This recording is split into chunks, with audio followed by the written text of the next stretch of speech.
I also don't remember how I got this out. Probably like this. Oh, that was a lot easier.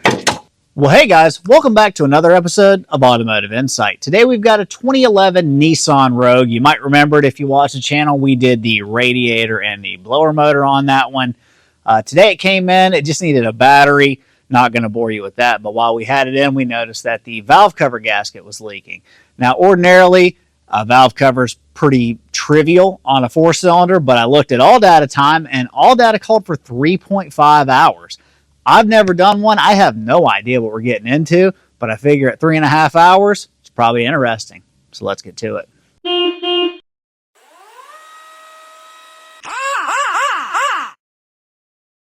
So just taking a peek under the hood, the one noticeable thing that might lead to this being 3.5 hours is obviously this bracket here is part of the engine mount bracket. So looks like we're going to end up having to take this engine mount off of it and then take this bracket off here.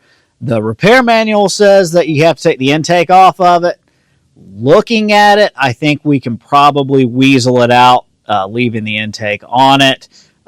Push comes to shove, I think we can take just the throttle body off of it. But anyway, let's start taking stuff apart and see what happens. All right, so I'm going to get started by taking off this air duct here. It is a 10 mil here. The hose clamps are either flat heads or 8 millimeters, and there is a PCV line as well.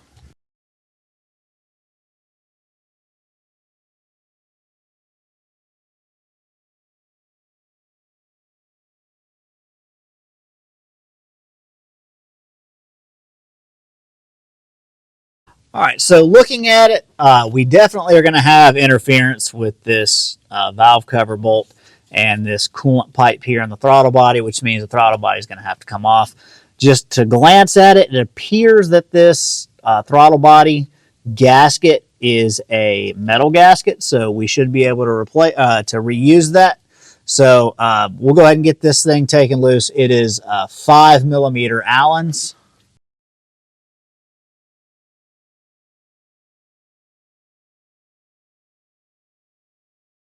All right, before we get too far carried away with this thing, I know that we're going to have to take these ground straps off over here. Plus, this car needs a battery anyway, so I'm going to go ahead and disconnect our battery. I'm going to pull the battery out of the way.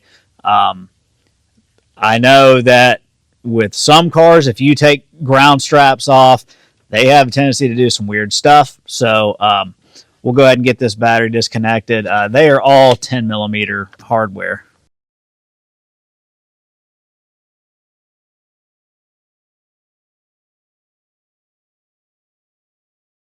All right, so now what I'm going to do is I'm going to start working on getting this harness sort of out of the way, unplugging the coils. There is what I'm assuming is a cam sensor here. I'm going to basically leave all of the purge valve stuff, all the hoses attached. I'm going to take them off here and here, here and here, and disconnect this and just kind of so I can get this out of the way some. But any hardware is going to be a 10 mil. The connectors are all just push types, and it's got kind of barbed clips here and there, but we'll get working on all that stuff.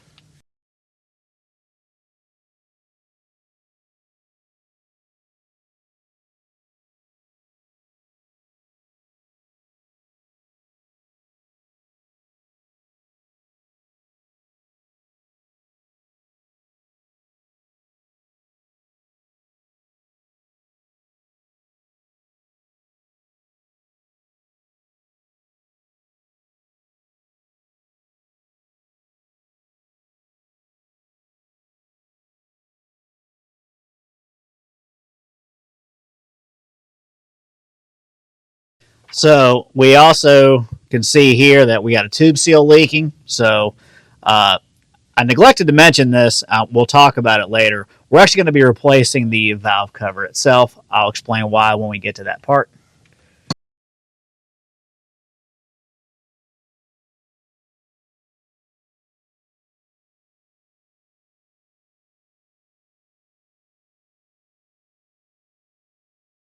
I misspoke earlier. Cam sensor is going to be just fine. We don't have to worry about that. I am going to take this bracket off because there's going to be a part of this other bracket off, but the smaller bracket, there's a bolt under here that we need. All right, now we're going to get working on taking our mounts off over here. I have got a jack, a floor jack, up underneath the oil pan, suspending it. We're going to work on taking these mounts off. They are 16s. They are 16s and 18s. I apologize if you guys can hear a buzz or a hum sound.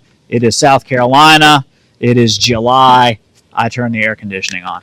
So I'm taking, my comfort is taking precedence over quality of the video, as it usually does.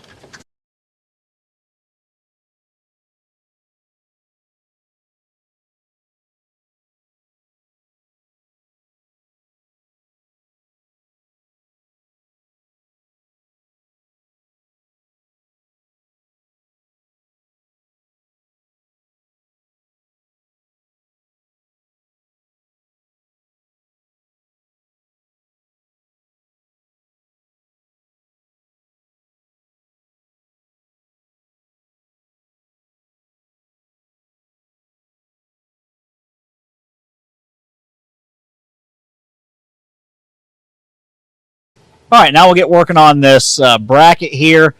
The keen-eyed observer might notice that the oil cap is off and that this bolt is loose. Before I got started on this, before I wanted to take any more of this stuff off, I wanted to make sure that we were going to be able to at least get this bolt to where it's unthreaded without interfering with this intake, because I know the instructions say you're supposed to remove the intake. I was wondering if that was why. I think we can leave this in the bracket, take the rest of the bolts out and get it out. But anyway, I just took it loose with one of these and then just threaded it by hand the rest of the way out. These are 14 millimeter bolts.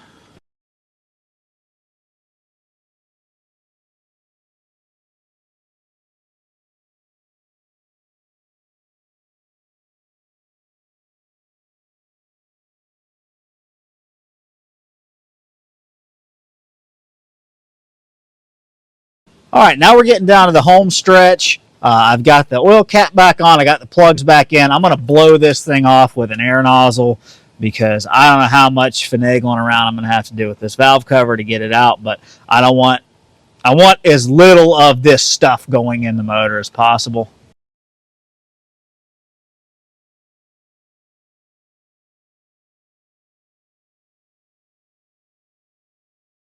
All right, so the valve cover itself is held in with, I think, 12 10 millimeter bolts. The only one that you can't get a perfectly straight shot on is this one here, but you can get pretty darn close to a straight shot. If you run into something where it might be, wanting to round that off or something, stop, put a swivel on it. There is room for a swivel, but we'll go ahead and get started with those.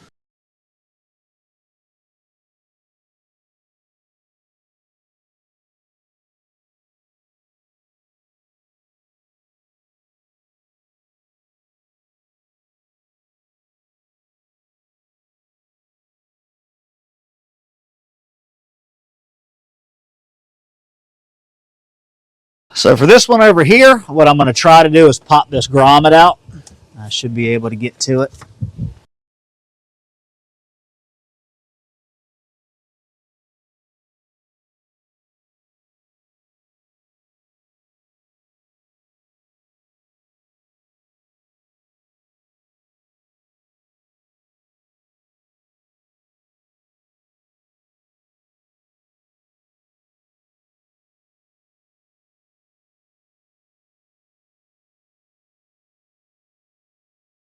I said I would talk about why we are putting a new valve cover on this. Number one, it's plastic. It's, at this point, almost 15 years old. It's been through several thousand heat cycles. They do tend to break. I don't know about these in particular, but just plastic valve covers in general. Sometimes you will break this channel trying to, like the gasket will just weld itself in place. But more importantly is that as far as I can tell, these tube seals are not serviceable. They have like a lip around them to where I don't think you can get these off. I couldn't find these parts anywhere. The only one to me that looks like it might come out would be this one, but even then, that would be a crapshoot trying to get it out. But this is why we're doing a new valve cover, because it comes with new seals and a new gasket. So let me go ahead and get this cleaned up, and we'll get back together with this thing. So one thing that I will point out, just because reading the directions on all data make it kind of confusing. Ordinarily, when you do valve cover gaskets, you just put sealant in the corners, so like there and there and there and there.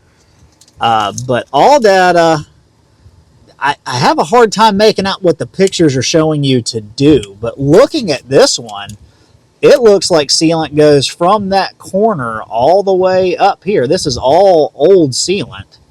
And, I mean, this looks like the original sealant. And on the other side, same thing. It kind of goes up to right here, and then I don't see any here. And then it keeps going down to the corner. So I'm thinking that's what I'm going to do. I'll clean all this up, and I will basically just repeat what they had, because I can't make heads or tails of what the repair manual is instructing you to do here.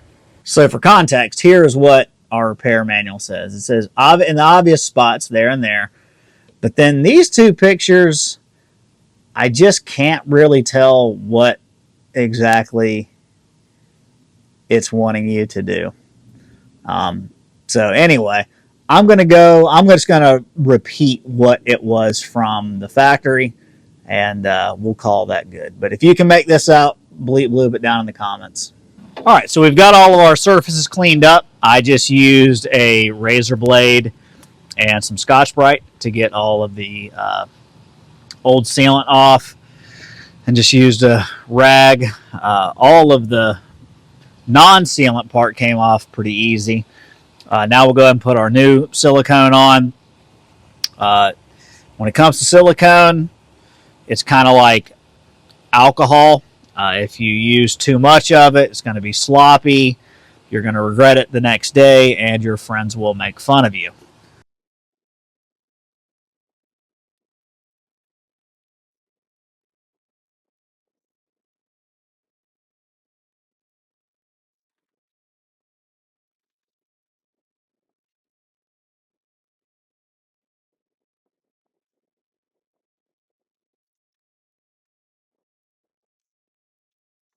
Now we'll take a quick poll. I'd be curious to see how much of you, what percentage of the audience smears their fippage around.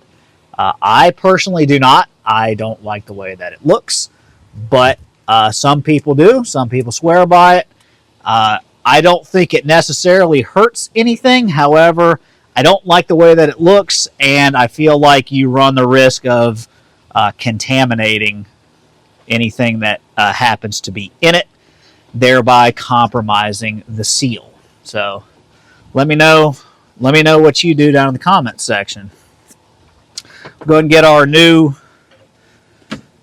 valve cover on. The gasket already came with it in it, so that's nice.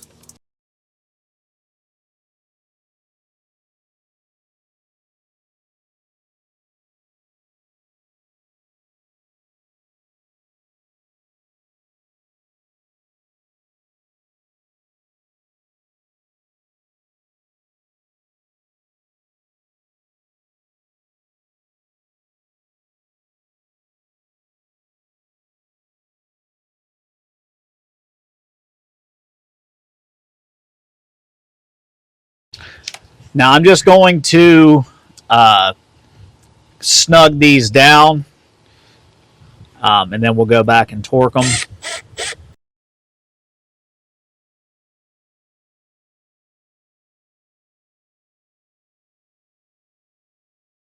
The main reason I'm doing that is because I'm kind of keeping an eye on these tube seals. I didn't lube up the tube seals. It wouldn't hurt to do it.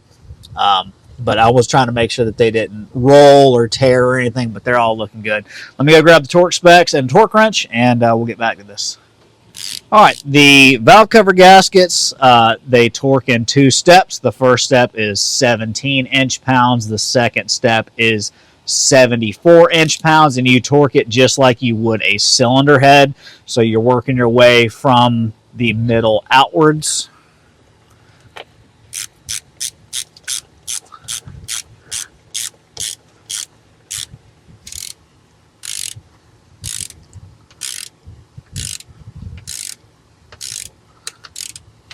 Man, that is nothing.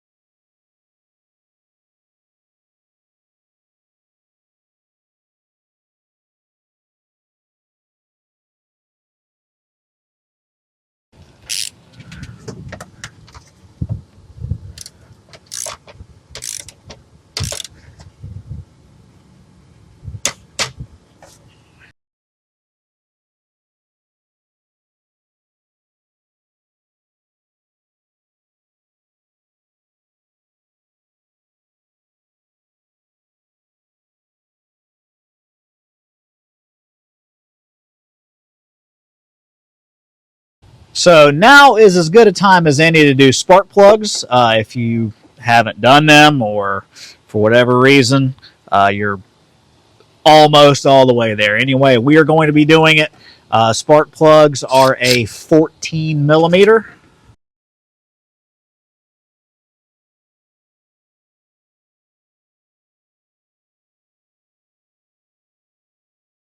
All right, we're going with our new ones.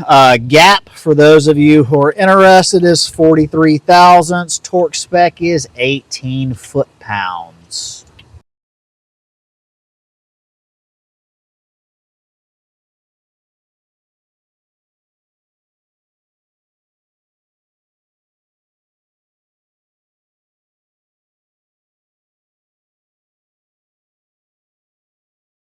We'll go ahead and get our coils back in. I went ahead and cleaned all the oil off of the one coil, number 1. You know, a lot of people ask in the comments, should I, for instance, on this car, should I go ahead and replace the coils while I'm here? My response is usually twofold. Like on this car, doing a coil after the fact is not that big a deal, so I probably wouldn't worry about it. But if you are just dead set on doing it, then put good stuff in it, man. Don't cheap out and put Amazon coils or something. If you want to put new coils in it, put Denzos, put Hitachi, put something good in it. Don't put junky aftermarket ones. I'll go ahead and get our PCV hoses swapped over. I don't remember what orientation this was in, but we'll figure it out.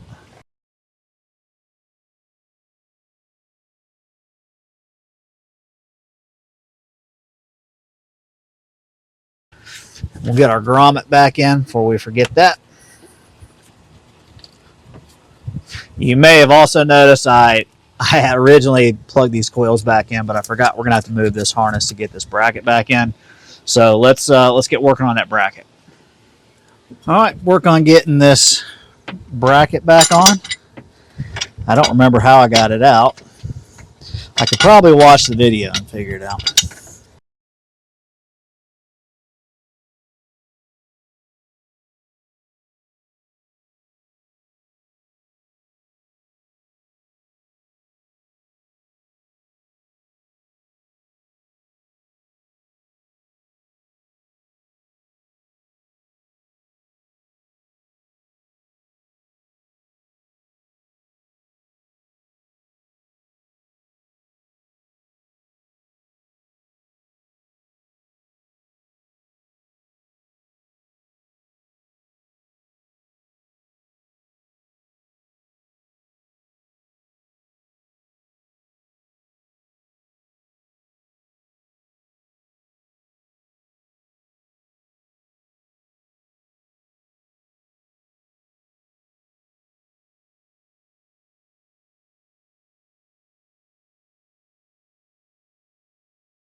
All right, now we're in the home stretch. We'll just start buttoning up things as the opposite order that we did them in, more or less.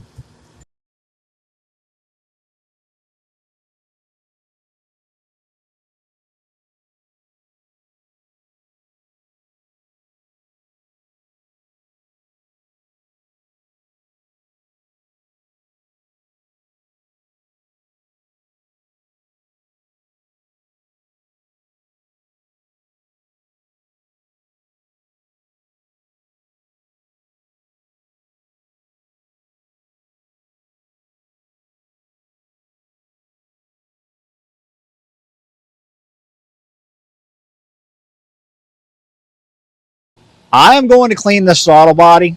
I like to clean the throttle bodies after I do spark plugs.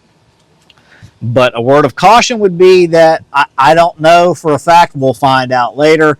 Nissans, I know, are really finicky about you playing around with the throttle bodies. So before you do it, make sure that you have a scan tool that will be able to do like a throttle body relearn or a throttle body reset or TPS relearn, or I don't remember what they call it, but it would not be surprised if you have to do that on this. So I'm not worried about breaking anything. We still got the battery undone, but I'm going to clean this up, and we'll figure out whenever we get started up if we've got idle codes. All right, so we got our throttle body clean. We'll wipe down our surfaces. Our gasket was metal and it stayed in place, so we'll go back together with it.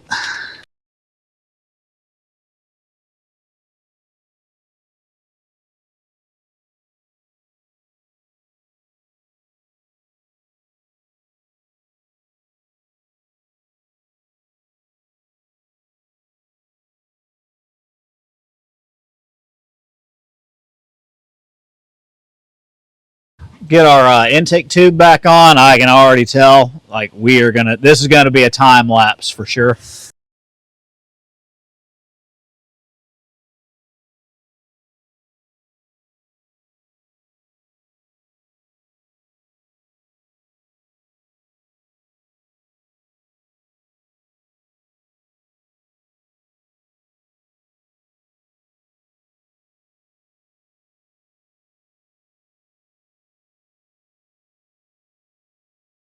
Now that's gonna add like another 10 years of reliability to the whole car. I mean, the CVT, the wheel bearings, muffler.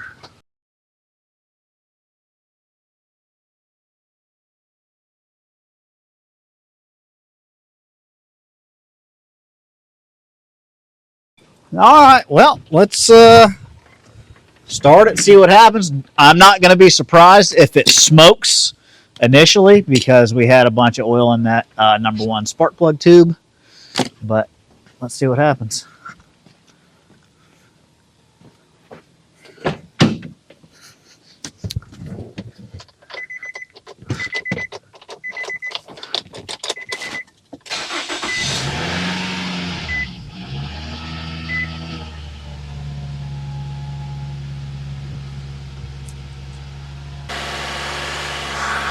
So this is what we're left with. We are currently idling at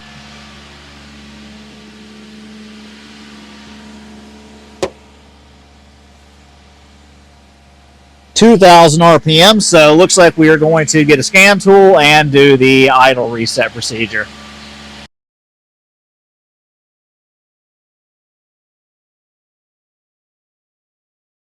All right, guys. Well, after about 15-20 minutes of fooling around with the scan tool, we finally got it to relearn idle. We started filming it and it just wasn't going well, so we quit.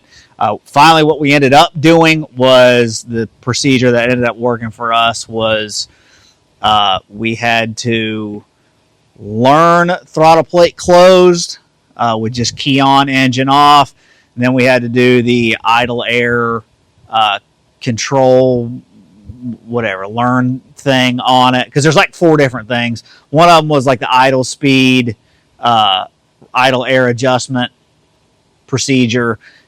Got it there, then put it in reverse with no loads on, and did that, and it finally worked. We tried various things prior to that, and I guess there's some kind of sequence. I didn't bother reading how to do it, but that's how we ended up getting it.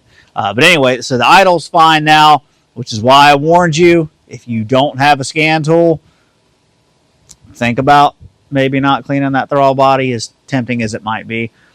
So overall, this job it's more labor intensive than a 4-cylinder valve cover gasket ought to be, but ultimately it is not all that bad. So parts and labor breakdown, we bought that valve cover with a gasket. That was a Dorman product. It was $60. Labor was 3.5 hours. We did spark plugs at the same time. Spark plugs, well, the ones that we used were not cheap. They were NGK Iridiums. They were $32 a piece. So good ones ain't cheap and cheap ones ain't good. So anyway, that's all there is to this one. Hopefully you earned a thumbs up from you. Let us know what you think down in the comment section. We have new content for you every single week, so consider subscribing to the channel. And with all that being said, thanks so much for watching. We'll see you on the next one. I'll pick you up at 8. You probably won't be awake. Call yourself an Uber, babe. I'm gonna wait. I'm gonna wait.